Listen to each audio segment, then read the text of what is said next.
السلام عليكم ورحمة الله وبركاته.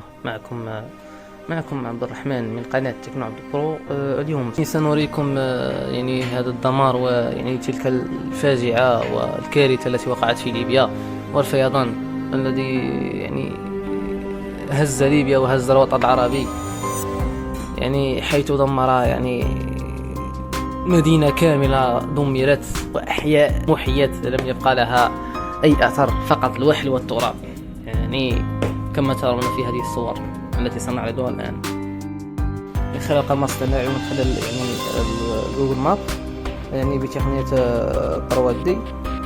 إذن كما ترون والمنازل يعني أحياء أزيلت بالكامل. يعني شوف، يعني قبل الفيضان وبعد الفيضان، يعني فقط بأشهر قليلة، يعني شهر أو شهرين.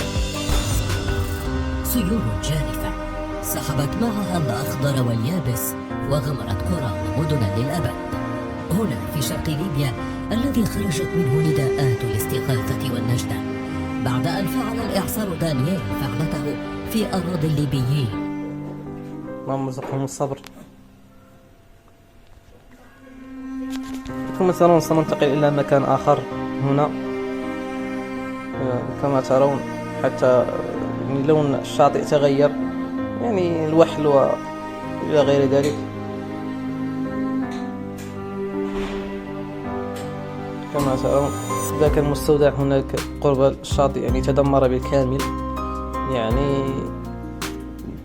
ذلك الفيضان يعني قد حمل معه كل شيء، يعني لم يبقي شيء. وكما رأينا في بعض الصور والفيديوهات، يعني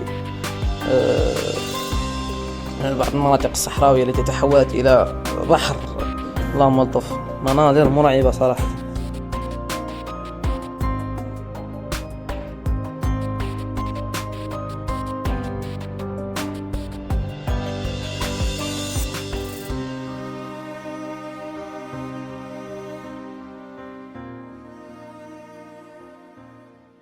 وكما ترون هنا في هذا الطريق هنا، يعني كما ترونه قد دمر بالكامل. يعني شوفوا كيف كان في السابق وكيف أصبح.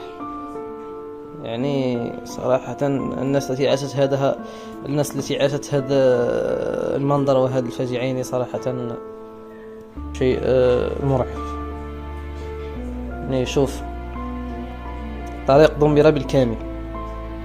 نشوف كيف كان، ويعني واو، لا إله إلا الله، ولا حول ولا قوة إلا بالله. يعني شوف كيف كانت المباني وكيف كان الطريق، ولكنه دمر بالكامل، سحب مع الماء. يعني كما يعني قوة ذلك الفيضان يعني هائلة، لا تتصور. مكان آخر هنا في هذا الشارع، في هذا الطريق كذلك الطريق دمرت، يعني لم تتحمل قوة ذلك التيار المائي. يعني واو،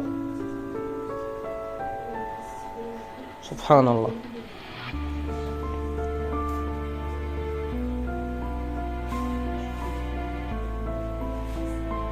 يعني نترككم مع الصورة، يعني تتكلم عن نفسها. وهنا مكان آخر،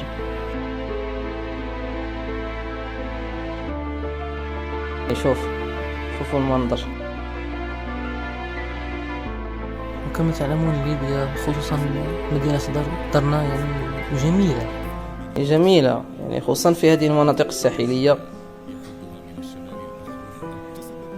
طريق غمر بالوحل، ولكن هذا هو المنظر. يعني صراحة شوف أحياء، يعني أحياء ودرب، ويعني كامل ذهب به الماء.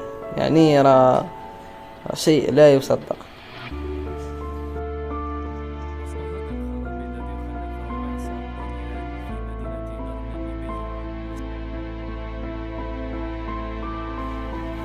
هو هذا الميناء، ميناء درنا كذلك.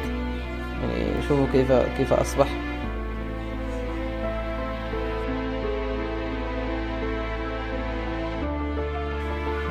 نعود معكم إلى هذا المكان الآخر، يعني المسجد العتيق، يعني لا حول ولا قوة إلا بالله العلي العظيم وصف، لم يتبقى منه شيء. المسجد العتيق إذا لو قررنا الصورة سيظهر الوحل فقط، يعني فقط التراب، يعني الله المستعان. يعني ذلك الحي كامل، صيدليات كذا، يعني كل شيء ذهب.